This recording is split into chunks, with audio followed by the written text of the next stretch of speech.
Hey trackies, welcome back to another video here on TXT Track Time. Please remember to like and also subscribe to the channel. So today, as you all can see in the title, we're going to be talking about Oblique Seville. I think we'll have a pretty interesting relationship with him. I love him. He seems to not like me, so it's kind of love hate. But anyway, that being said, I do describe his season in 2024 bittersweet, sweet for the most part, but definitely bitter towards the end, given the result in the men's 100-meter final. So, with all the awesomeness that was happening, it didn't really amount to that individual medal that many were hoping, he could have achieved in 2024. That being said, in hindsight, I'm looking back, as it relates to 2024, and I'm thinking to myself, I've wanted to discuss this for a while, and I thought, very, very interesting because going into the Olympic, games, there are a few men that were, in the conversation other than Oblique, clearly Kishane Thompson, fellow Jamaican. Then we're talking about the Americans, the Kenyans, our Kenyan, right?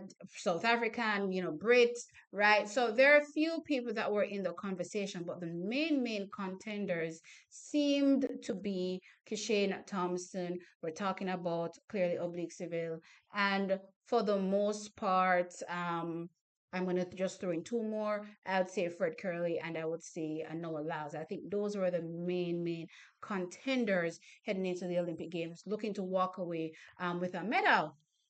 However, going in, it seemed one person was like a really clear favorite. Many people were Jamaicans, myself, touting Kishane to walk away with that gold medal. But I remember vividly, watching Oblique Seville, and he had that awesome run, a new personal best against Noah Lyles, 9.82 in Jamaica.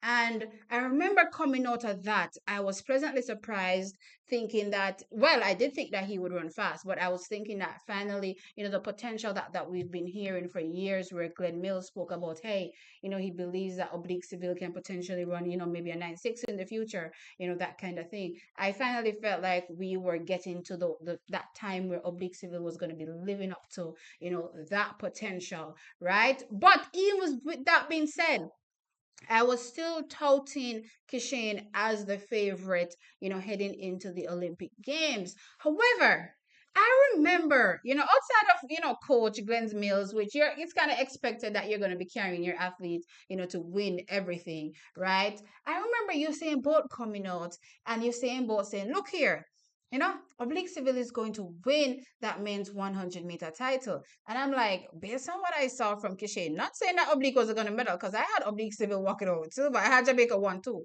You know what I mean?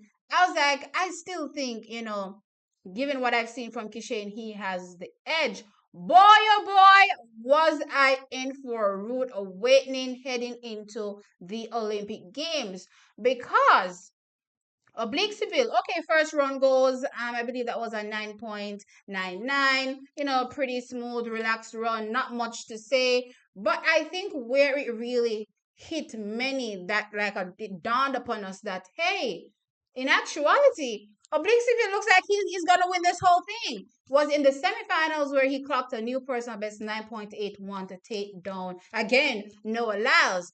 In that moment, I had to sit back and I was like, hold up, wait. Obliqueville actually looks better than every other athlete here. Obliqueville could walk away with a whole shebang, given what we were looking at again when we talk about rounds, first round, second round, the fact that he was again seemingly having more in the tank to give, especially in the finals. He didn't look all out. I was like, oh my gosh. Forget Kishane, forget Noah, forget Fred, anybody else, all challengers. It seems as though, this is Oblique's race for the win. Unfortunately, clearly, he went into the finals. That didn't happen. He picked up an injury. Now, for me personally, I've already said I don't think it was only about an injury why he didn't medal. I definitely think it's down to, executing in the moment. I think he did have another one of those, moments where he just didn't, live up to expectation on the day. But aside from that, as like, hold up, he actually does, have the talent to win it all even with a 9.77 Kishane in the conversation, seemingly as well having much more to give, right? So with that being said, I'm looking at Oblique Civil going into 2025, and I'm like, look here, if he had just held it together, whatever was going on with him mentally, physically, and he would have literally walked away with that win, because he looked that good, he looked that supreme, he looked the best of everybody else. After that semifinal round, it was like, oh my gosh, this is Oblique Civil's race for the win. As I said, it didn't really happen. But going into 2025, I did see an interview with him where he spoke about, getting some help from a mental perspective, as well as just working on, whatever physical restriction he has, whether it's injury, you know what I mean, or just getting stronger, right? He definitely looks like he's a bit on the bulky side, for sure. So I'm eager to see what this will amount to in 2025. But most importantly, he has joined the Grand Slam track league, right, where he'll be facing off against, I believe, Fred Curley is one of the participants in the 100 meters, right? So it's definitely going to be interesting. And I believe that this is the right move for somebody like an Oblique Seville, because I've always thought he needed the competition from the guys that he wants to take down, the Fred Curleys, the Kishanes, the Noahs, right? Noah won't be there, Kishane won't be there, but Fred is the next best thing. He was the bronze medalist from the Olympic Games. So, having that competition and facing off against, as he put it, and I quote, if you want to be the best, you have to beat the best, right? I think he's setting himself up nicely to get mentally strong, so that when he's on the live line, nerves and all, he's still able to execute his best race and deliver. Because boy, I tell you, I think he definitely has it down pat. I definitely think we're going to see something absolutely ridiculous from Oblique Seville in 2025. And I think that, look here, if Kishane slips, I'm not even counting Noah at this particular point, because Noah already surprised me, winning that Olympic 100-meter gold. I don't necessarily think, based given, from a talent perspective, execution, everything, I don't know if he's still going to be able to, take down Nike Kishane, and we already know that Fred Curley is a 9.76 man, from before. So if he's able to get back to his best, it's going to be really tough for Noah. Plus, there are also other people that are coming up. So after, throw in the likes of a Let's Silly Tobogo, he's very young, so much more unearthed talent when it comes to him. So there's a lot more people that you have to throw into the conversation.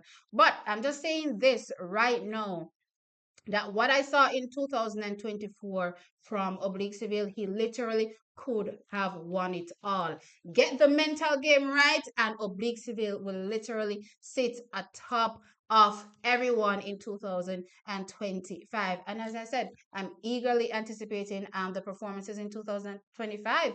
And I can't wait, because, as I said, he surprised me. He looked the best. It just didn't happen at the end of the day. But at least I, think that it has something to do with, the mental aspect of, getting it right when it matters most, right? So let's see what happens in 2025. But yeah, look out for Oblique Seville. I thought he could have won it all, and I think in 2025 he can win it all. Let me know your thoughts. Of course, like the video and subscribe to the channel. I'll catch you on the next one. Bye.